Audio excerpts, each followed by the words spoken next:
არის ენდოკრინოლოგი ნათია ლომიძე. ნათია, მოგესალმებით. დიდი მადლობა, რომ ხართ ეს ჩვენი გადაცემის სტუმარი.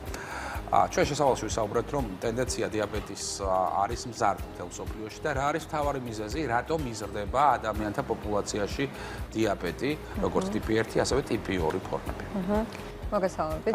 გამარჯობა, მივესალმებით თქვენს ტელემაყურებელს. ნამდვილად სწორად აღნიშნეთ, რომ ძალიან მზარდი სტატისტიკა ახასიათებს დიაბეტს. დღესდღეობით მსოფლიო მოსახლეობის 500 მილიონზე მეტი ადამიანი არის დიაბეტის სხვადასხვა ტიპით დაავადებული. ამის მიზეზი კი არის დღევანდელი ცხოვრების სტილი, ძირითადად მჯდომარე ცხოვრების წესი და საკვების ის სახე, რასაც იღებს ადამიანი. თუმცა აქვე უნდა აღვნიშნოთ, რომ გენეტიკური ფაქტორი ძალიან მნიშვნელოვანია. გენეტიკური წინასწარ-განწყობის გარეშე დიაბეტის ჩამოყალიბება ვერ მოხდებოდა მხოლოდ ამ ფაქტორების გავლენით. ძალიან მნიშვნელოვანია, რომ კიდევ ერთხელ შევახსენოთ ჩვენს მაყურებლებს, რა სიმპტომები ახასიათებს დიაბეტს, იმიტომ რომ ამასთან დაკავშირებით ძალიან ბევრი მითი არსებობს, აი სამოქალაქო ასეთი და კიდევ ერთხელ კარგად რომ ვუთხრათ, როგორ ამოიცნონ და როგორ მიხვდნენ, რომ უნდა მივიდნენ ენდოკრინოლოგთან. სანამ სიმპტომებზე გადავალთ, ჯერ მოკლედ კლასიფიკაცია მოვახდინოთ, იმიტომ რომ ყველა სიმპტომი სხვადასხვა ტიპის დიაბეტის შემთხვევაში სხვადასხვანაირად მიმდინარეობს. ყველაზე ძირითადი კლასიფიკაცია არის ის, რომ გვაქვს დიაბეტი ტიპი 1, რომელიც არის ინსულინ დამოკიდებული, ტიპი 2 ინსულინ დამოკიდებელი, არის დიაბეტის არასპეციფიური ფორმებიც, სხვა ლადა და მოდი დიაბეტი და ასე შემდეგ და არის კიდევ გესტაციური დიაბეტი და იმის მიხედვით თუ რომელი ტიპია, სიმპტომები განსხვავდება. ტიპი 2-ზე მოდის ძირითადად დიაბეტის ჯამური შემთხვევების 90-95%. აქედან გამომდინარე, აქედან დავიწყოთ საუბარი. ძირითადი ესეთი კლასიკური სიმპტომები, რაც დიაბეტს უკავშირდება, არის გახშირებული შარდვა, პოლიურია და გაძლიერებული წყურვილი, აქედან გამომდინარე პოლიდიფსია. გახშირებული შარდვის მექანიზმი კი იმაში მდგომარეობს, რომ იქიდან გამომდინარე, რომ არის ჰიპერგლიკემია სისხლში. როდესაც უკვე სისხლში ჰიპერგლიკემია 180 მგ/დეცლიტრს აღემატება, უკვე შარდშიც აღმოჩნდება გლუკოზა. როდესაც გლუკოზა ზოგადად არის ოსმოსური აქტიური ნაერთი და მის გარშემო არის წყალი მთლიანად შემოკრებილი. და იქ, სადაც არის გლუკოზა, არის წყალიც. და როდესაც უკვე შარდში გადადის გლუკოზა, მას მოყვება წყალიც და ამის გამო იზრდება შარდის რაოდენობა. განსაკუთრებით პაციენტები აღნიშნავენ, რომ ნიქტური, ანუ ღამის შარდები იზრდება. შესაბამისად, გახშირებული შარდვის და იმის გამო, რომ დიდი რაოდენობით სითხეს კარგავს ადამიანები, წყურვილის აქტიური შეცდომა. ჰიპოვოლემია, კი ბატონო, და ამის საკომპენსაციოდ ვითარდება უკვე პოლიდიფსია, გახშირებული, გაძლიერებული წყურვილი. ნათია, ერთი შეკითხვით მინდა მოგმართო, ალბათ ახლა ძალიან ბევრი ადამიანი გვისმენს, რომლებსაც დიაბეტი აქვთ, ხო, როგორც ტიპი 1, ტიპი 2 და ზოგადად იმ ადამიანებს, რომლებსაც აქვთ ქრონიკული ტიპის დაავადებები, ყოველთვის აქვთ რაღაცა იმედი, რომ ოდესღაც გამოვა რაღაც წამალი, რომელიც ამ ქრონიკულ დაავადებას განკურნავს. მიმდინარეობს თუ არა დღეს მსოფლიოში რაიმე ტიპის კვლევები, რომლებიც მაგალითად მესამე კლინიკურ ფაზაში არიან გადასული, რომ რაღაცა იმედი, რომ დიაბეტი იქნება ერთხელაც დამარცხებული დაავადება. კი ბატონო, დიაბეტის ესე სრულად განკურნება განსაკუთრებით ანუ ეს ამ შეკითხვაზე პასუხს ელოდებიან ის მშობლები, რომელთა შვილებს პატარა ასაკში დაუდგინდათ ეს დაავადება და ინსულინ დამოკიდებული დიაბეტი. კი ბატონო, ბევრი კვლევა მიდის ამ თაობაზე და იმედი, რა თქმა უნდა, არის, რომ სრულად განკურნება მოხდება, თუმცა დღევანდელი მონაცემებით დიაბეტის კომპენსაცია შეგვიძლია კომპენსაციას მივაღწიოთ, თუმცა ამ ეტაპზე მისი სრულად განკურნება შეუძლებელია. დიაბეტის წინარე მდგომარეობები, რაც არის ინსულინ რეზისტენტობა და პრედიაბეტი, ამ ეტაპზე მისი აღმოჩენის შემთხვევაში და სწორი მართვის შემთხვევაში მისი განკურნება შესაძლებელია და მისი შებრუნება ამ პროცესის შესაძლებელია, თუმცა დიაბეტის უკვე ჩამოყალიბებული დიაბეტის კომპენსაცია შეგვიძლია ამ ეტაპზე მხოლოდ. და ძალიან მნიშვნელოვანი არის ამ დროს ჩვენ დასაწყისში ვახსენეთ, ნათია, რომ თვითონ როგორც ასეთი შაქრიანი დიაბეტი დაავადება სიცოცხლის ხანგრძლივობაზე ან ცხოვრების ხარისხზე არ მოქმედებს, თუ მას არ მოსდევს ის გართულებები, რომელიც ახასიათებს მას. რა უნდა გავაკეთოთ იმისათვის, რომ თავიდან ავიცილოთ დიაბეტის გართულებები, რა არის ამისთვის მნიშვნელოვანი და საჭირო? პირველ რიგში, პირველადი პრევენცია არის საჭირო და დროული სკრინინგი, ადრეული სკრინინგი არის წამყვანი მომენტი, რაც გვეხმარება, რომ საწყის ეტაპზე აღმოვხრათ ეს პროცესი და შევაქციოთ, ესე ვთქვათ, ეს მდგომარეობა და შემდგომ უკვე ენდოკრინოლოგთან მუდმივი ვიზიტი, სწორი, ასე ვთქვათ, მისი რეკომენდაციების დაცვა დაცვა. მედიკამენტურ მკურნალობასთან ერთად, რა თქმა უნდა, აუცილებელია ცხოვრების სტილის მოდიფიკაცია, რაც გულისხმობს ფიზიკური აქტივობის ინტეგრირებას ყოველდღიურობაში და კვებითი ჩვევების დანერგვას.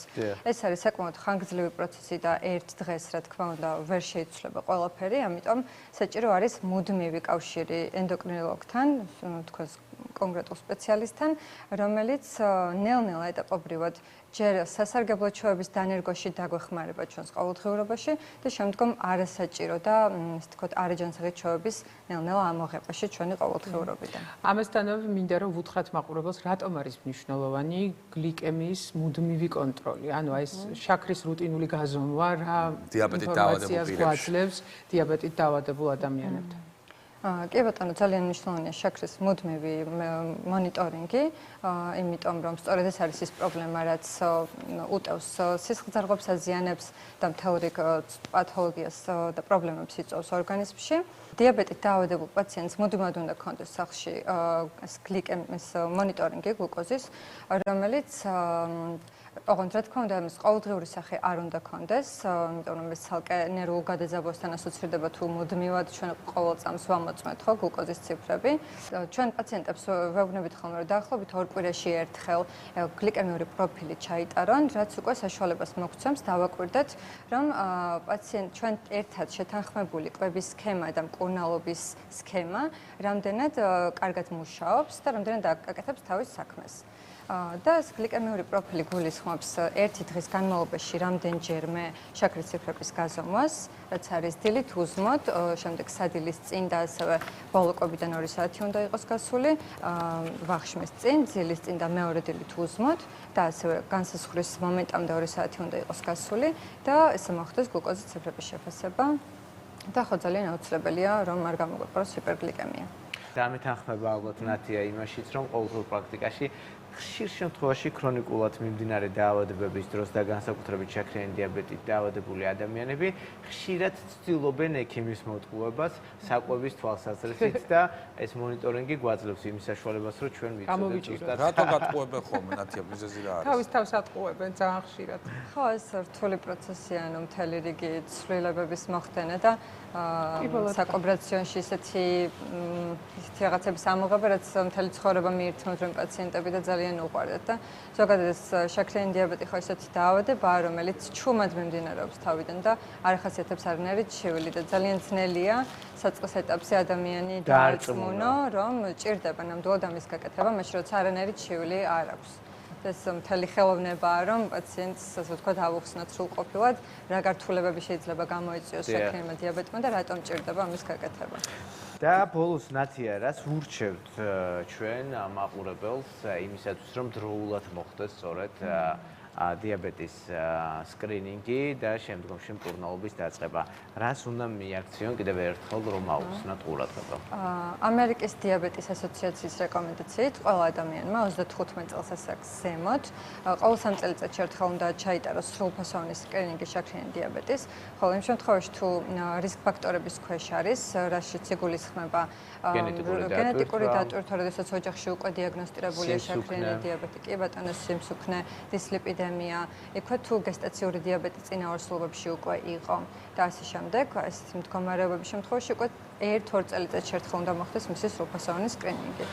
კიდევ პაციენტები ხშირად აი სკრინინგულ კვლევებში ერთად რომ გაიკეთებენ ხოლმე, ვთქვათ, ერთჯერად გლუკოზას, ამით ვთქვათ, მშვიდობიან ხოლმე და ჩათვლიან, რომ მათ წლების განმავლობაში შეუძლიათ რომ აღარ მიაქციონ ამას ყურადღება და გადადონ გვერდზე, ვთქვათ, ეს ნახშირწყლოვანი ცვლის კვლევა.